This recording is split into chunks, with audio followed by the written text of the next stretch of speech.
साथियों, आज मुझे स्वामी विवेकानंद जी की भी एक बात याद आ रही है।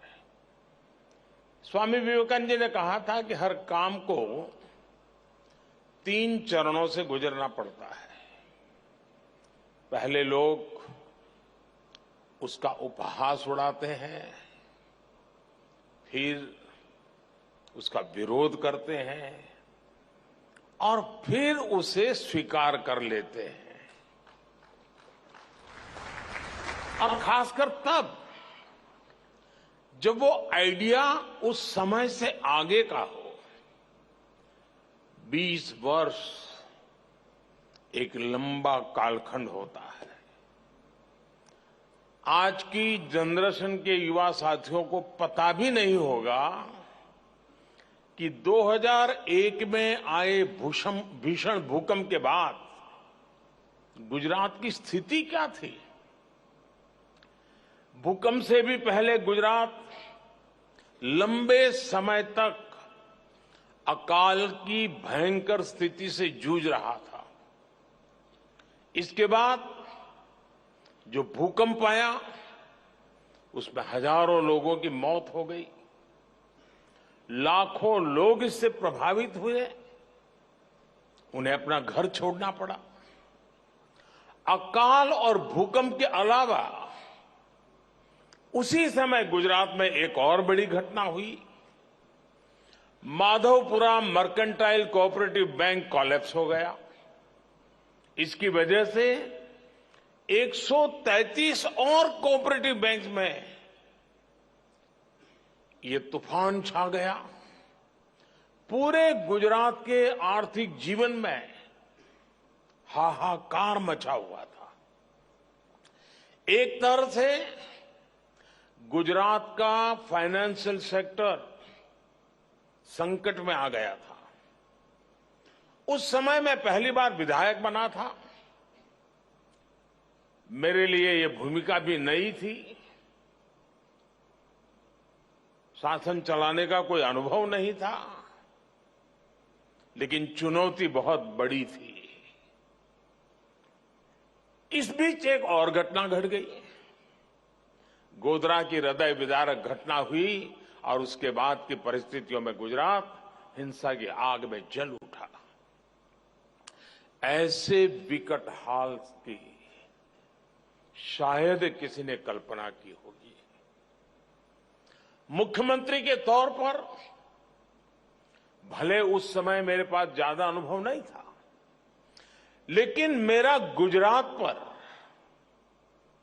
अपने गुजरात के लोगों पर अटूट भरोसा था।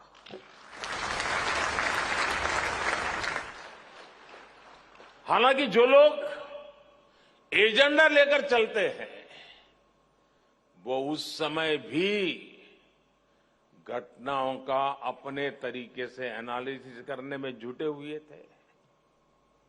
ये कहा गया कि गुजरात से युवा, गुजरात से उद्योग, गुजरात से व्यापारी सब बाहर चले जाएंगे, पलायन कर जाएंगे और गुजरात तो ऐसा बर्बाद होगा, ऐसा बर्बाद होगा कि देश के लिए बहुत बड़ा बोझ बन जाएगा।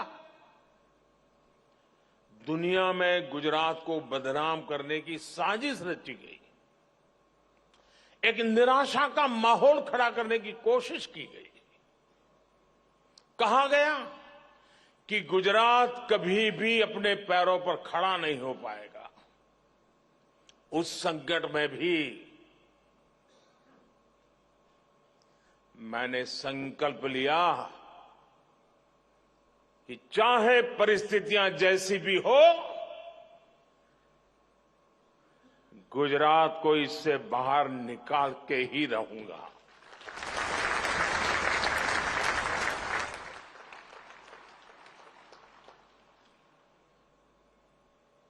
हम गुजरात के पुनर्निर्माण ही नहीं बल्कि उसकी आगे की भी सोच रहे थे और इसका एक प्रमुख माध्यम हमने बनाया वाइब्रेंट गुजरात समिट को।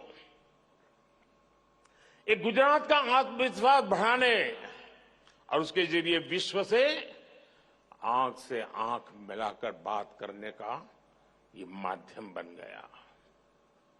ये गुजरात सरकार की निर्णय प्रक्रिया और फोकस अप्रोच को पूरी दुनिया को दिखाने का एक माध्यम बना। ये गुजरात सहित भारत की औद्योगिक क्षमता को विश्व के समक्ष उजागर करने का माध्यम बना। ये भारत में मौजूद अलग अलग सेक्टर्स की असीमित संभावनाओं को दिखाने का माध्यम बना। ये भारत के टैलेंट को देश के भीतर उपयोग करने का माध्यम बना। ये भारत की दिव्यता, भव्यता और सांस्कृतिक विरासत को विश्व को दिखाने का एक और माध्यम बन गया। हमने कितनी बारीकी से काम किया उसका उदाहरण वाइब्रेंट गुजरात की टाइमिंग भी है। हमने वाइब्रेंट गुजरात जब किया जब गुजरात में नवरात्रि और गरबे की धूम रहती है। हमने इसे गुजरात के औद्योगिक विकास का पर्व बना दिया। साथियों, आज मैं आप सभी को एक और बात याद दिलाना चाहता हूं। 20 साल हो रहे हैं। हर तरह की खट्टी मीठी बातें याद आना बहुत स्वाभाविक है। आज दुनिया वाइब्रेंट गुजरात की सफलता देख रही है। लेकिन वाइब्रेंट गुजरात का आयोजन ऐसे माहौल में किया गया जब तब की केंद्र सरकार भी गुजरात के विकास को लेकर बेरुखी दिखाती थी। मैंने हमेशा ही कहा है कि गुजरात के विकास से देश का विकास, लेकिन उस समय केंद्र सरकार चलाने वाले गुजरात के विकास को भी राजनीति से जोड़कर देखते थे। केंद्र सरकार के मंत्री तब वाइब्रेंट गुजरात समिट में आने से मना कर दिया करते थे। व्यक्तिगत रूप से तो मुझे बताते थे कि नहीं हम जरूर आएंगे। पता नहीं पीछे से डंडा चलता था, वो ना कर देते थे। सहयोग तो दूर की बात, वो रोड़े अटकाने में लगे रहते थे। विदेशी इन्वेस्टर्स को धमकाया जाता था कि गुजरात मत जाओ। इतना डराने के बाद भी विदेशी इन्वेस्टर्स गुजरात आए।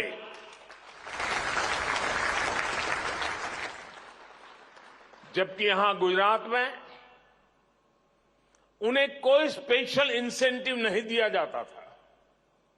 वो यहां आते थे क्योंकि उन्हें यहां good governance, fair governance, policy driven governance, equal system of growth और ट्रांसपेरेंट सरकार का अनुभव रोजमर्रा की जिंदगी में आता था। आप कल्पना कर सकते हैं, जब वाइब्रेंट गुजरात की शुरुआत की गई थी तब गुजरात में बड़े बड़े होटल भी नहीं थे जहां पर इतने सारे विदेशी मेहमानों को रुकवाया जा सके। जब सारे सरकारी गेस्ट हाउस भी भर जाते थे तो हमारे सामने सवाल होता था कि अब बाकी लोग कहां ठहरेंगे। ऐसी स्थिति में बिजनेस हाउस को मैंने कहा, भाई जरा आपके कोई गेस्ट हाउस वगैरह है तो वो भी छोड़ दीजिए ताकि उनके काम आ जाए। यूनिवर्सिटी के गेस्ट हाउस तक का हमने उपयोग किया। उनके गेस्ट हाउस में मेहमानों को रुकने का इंतजाम किया गया। कुछ लोगों को बड़ौदा भी ठहराना पड़ा। साथियों, मुझे याद है 2009 में जब वाइब्रेंट गुजरात का आयोजन किया गया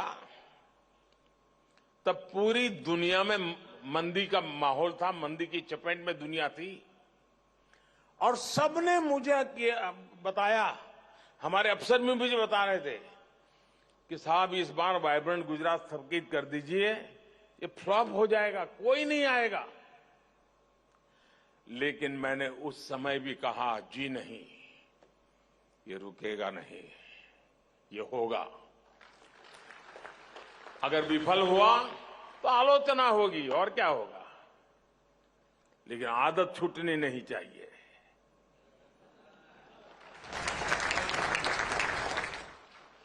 और तब भी वाइब्रेंट गुजरात समिट ने पूरा विश्व मंदी के दौर में था, लेकिन 2009 के वाइब्रेंट समिट में सफलता का एक और नया अध्याय जुड़ गया।